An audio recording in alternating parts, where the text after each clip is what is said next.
I decided to give the luxury car that you bought to my parents. What are you talking about? Mom and Dad are really happy. Wait a minute. Did you buy it with the intention of giving it to your mom and dad? Yes, that's right. No matter what you say, it's already bought. If you disobey me, I'll divorce you. What? Divorce? At that moment, something inside me that had been holding me back collapsed. If you disobey? Divorce? Who is saying that? Fine, I'm happy to do it. My name is Kathy. I'm a 37-year-old office worker. I live with my husband, Roger, and our daughter Sarah, who just turned 7. Roger and I both work, so we don't have any trouble making a living. My daughter is growing up well. I'm happy in my own way, but it's not that I don't have complaints to Roger. Roger is the type of person who cares more about his parents than his own family. Of course, it's good that he cares about his family, but there were many things when he would prioritize his own parents and his own daughter. That's not a pleasant thing for me. Even when my daughter was being born, I called Roger at work and told him I was having labor pains. I asked him to come to the hospital because I was about to give birth. I'm sorry. I just got a call that my mom burned her finger, so I'm going to go by my parents' house, he said. I thought, how could he possibly be more worried about his mother's burn than his wife's delivery? And my mother-in-law's burns were caused by touching a pan that was on fire with her bare hands. She just got a small burn, and when she cooled it down under rolling water, it was fine. I couldn't believe my mother-in-law for calling her son for such a thing. And I also couldn't believe Roger rushed to her place in a panic for such a thing. Roger is hardworking and basically kind to me, but how he is to his parents really bothers me. Also, something like this happened. The day of my daughter's first birthday coincided with my in-laws' trip. The in-laws had asked him to drive the car, so Roger's first priority was to drive them. And he didn't even celebrate our daughter's birthday together coming back home. But he stayed at a hotel with his parents because they could get an extra room at the inn. It was unbelievable that he would prioritize a trip with his parents over his own daughter's first birthday. I felt distrust towards Roger. After that, this kind of thing happened often, but I couldn't easily divorce him. I still loved Roger, and I didn't think it was right to deprive my daughter of her father so easily. And it's not that he doesn't care about his daughter. He was not indifferent to his daughter. So I had faith that he would eventually prioritize our daughter. But from the time she was born until this year, he has never celebrated our daughter's birthday with me. She is now 7 years old. He seems to think that her birthday should be celebrated with just the two of us. I tried not to make her feel lonely. I thought about inviting my in-laws to celebrate her birthday with me once, but my in-laws refused, saying it would be too much of a hassle to come over. It's true that it takes about 2 hours by car to come to our place from my parents-in-law's house, but Roger always goes to see his parents without thinking of the distance as a hassle. But to say that it's hassle to come here, I think it's too selfish. And my mother-in-law is so selfish that he says he wanted me to have a boy in the first place.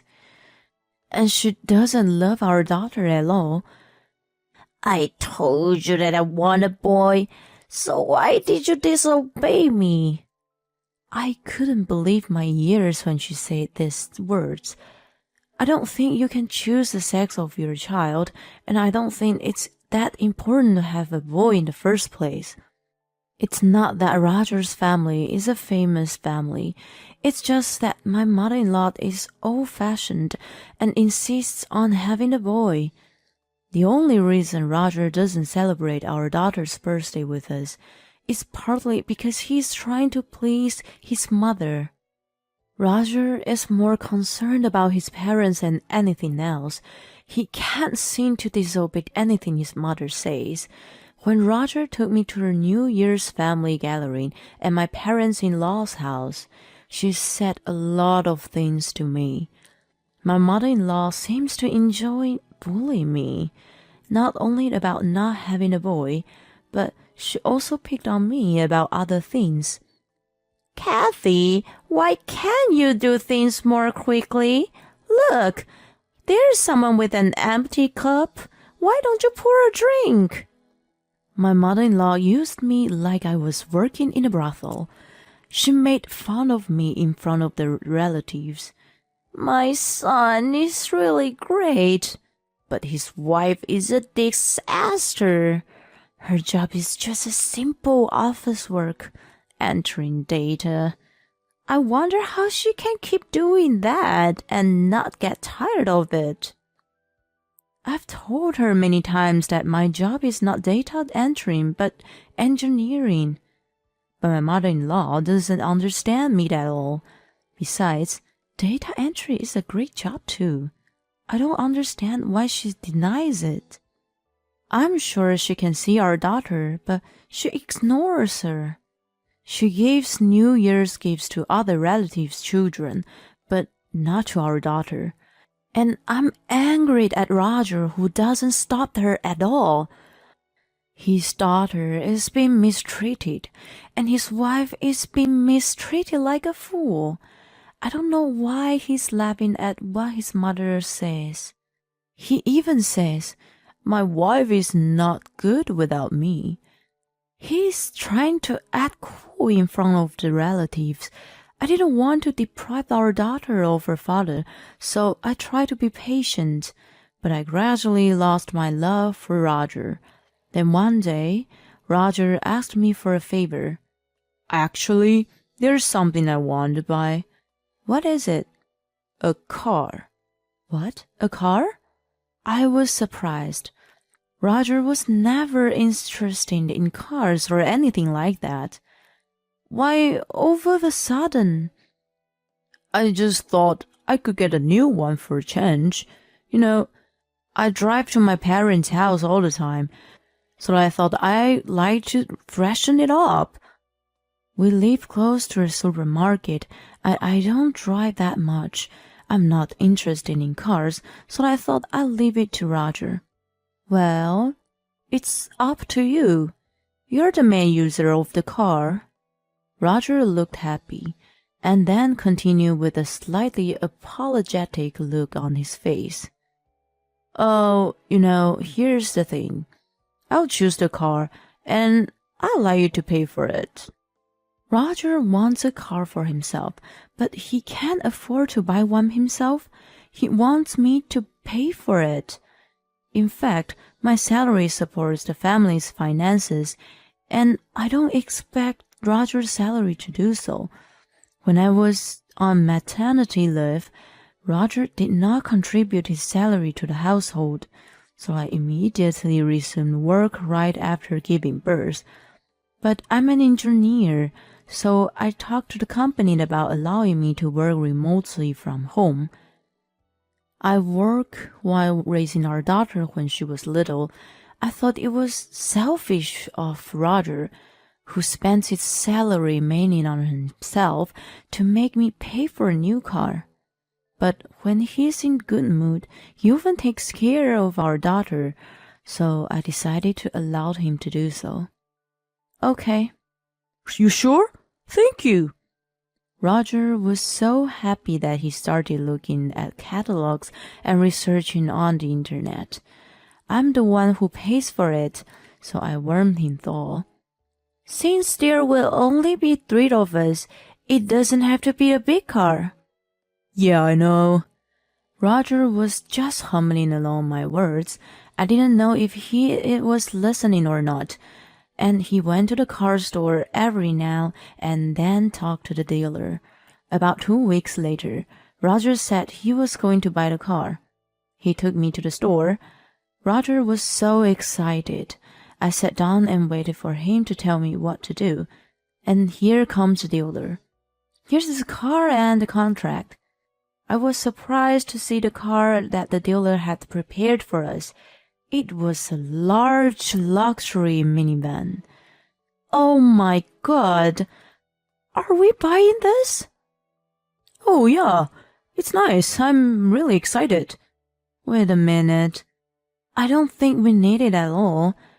I mean, for the future, it's better to have something as big as this. Maybe we have another baby. Roger insists it is a good choice, but I was surprised to see that it's not what I imagined the car to be at all. Even if we do have another child, this car is too big for a family of 4. Are we really going to buy this car? I said again and again, and he looked frustrated. Why do you keep saying the same thing over and over? You're making the dealer feel uncomfortable. You're the one who said leave it to me. I did, but... Then what's the problem? It's settled. Roger signed the contract. Then the dealer explained the price. I was surprised to hear the price. I can't pay this one lump sum. You have to get a loan or something. What the heck? Fine, I guess I don't have a choice.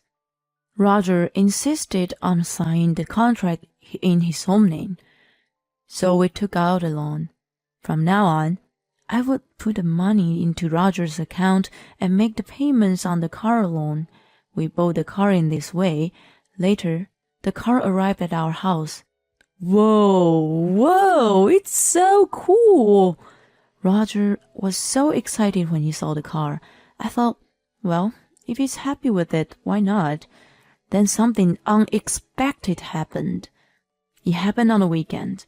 Roger had a car keys, so I asked him if he was going somewhere.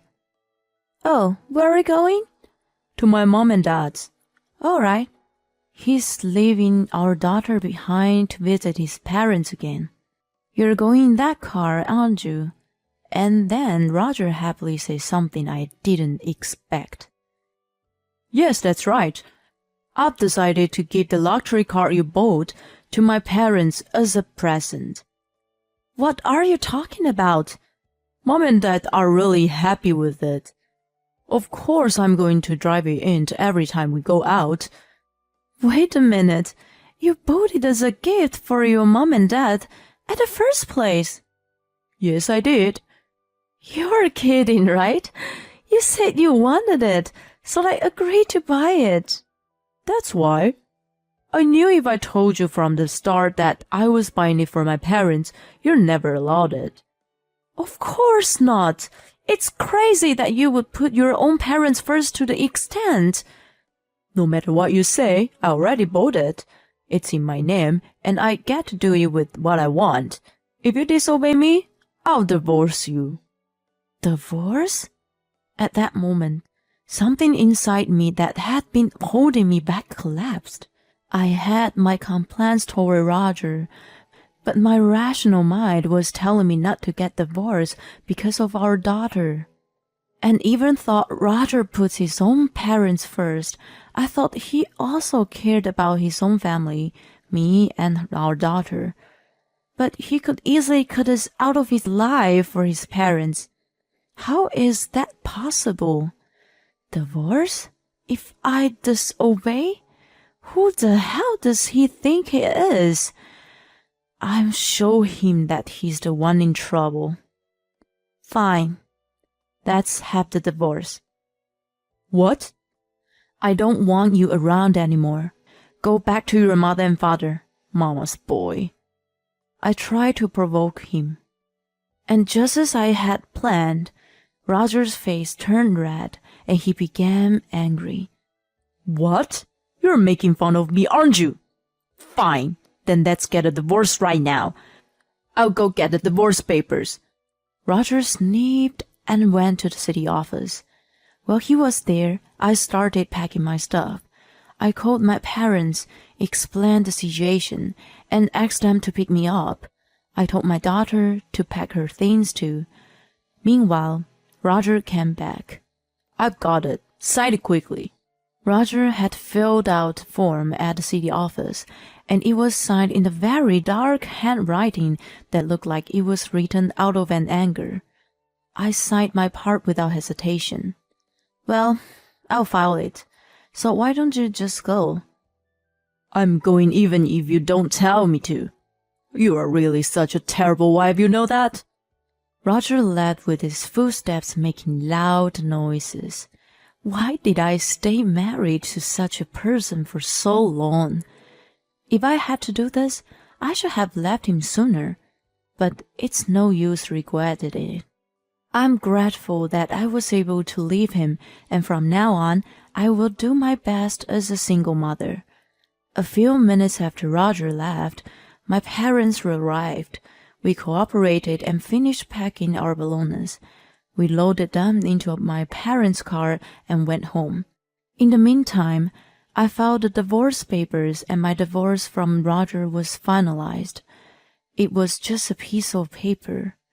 But when I filed the papers and realized that we were no longer officially married, I suddenly felt much lighter. Then I decided to look for a place for our daughter and I to live together. About a week after Roger and I divorced, I was at my parents' house when I saw the luxury car that Roger had purchased. I walked into my parents' house with our daughter. I saw my ex-husband and my ex-in-laws in the living room. My mother noticed me and took our daughter to the other room. I went to the living room. Roger was talking to me in a panic. Oh, Kathy, what's the insurance on that car? Roger started asking me very agitatedly. What's the matter with you? Why are you barging in our house like this? I said coldly, and my ex-parents raised their voices. We don't want to come here either. We came here because of circumstances beyond our control, didn't we? Why should I be yelled at? My father was quietly angry at my ex-in-laws for raising their voices. If that's the case, could you please leave? You're strangers to us now. We can call the police and have them kick you out. Then my ex-parents-in-law were frightened and became silent. Hey, Kathy, tell me, what's going on with the insurance payments? I couldn't help but sigh. Did you forget what you said when you signed the contract? You insisted that the papers be in your name. So you bought the car in your name and took out the loan in your name. You have to pay for the insurance yourself. My words made all of my ex-parents-in-law pale. Roger had made a choice to take a loss for the sake of his own pride. Well, I didn't want that car in the first place, so it's normal that he buys it in his own name. It's his fault that it turned out to be he to do the payments. Oh, no. Apparently, Roger and his parents were so excited about their luxury car that they drove the car too fast and they drove it into a guardrail. And the front part of the car was broken. Come to think of it, when I came home, it was parked so that I couldn't see the front side of the car. I didn't look at it properly, so they came to me, who was in charge of the payments, to ask about insurance. The car is owned by the loan company, so it would have to be fixed soon. And since they don't have insurance, they are responsible for the entire cost, and they would have to pay for the guardrail too. I wonder how much it would cost to repair a luxury car. I'm sure it's going to be expensive. In the end, the ex-husband and his parents returned the car and were charged a large amount of money for the repairs. After that, I received a lot of emails from Roger asking me to get back together with him.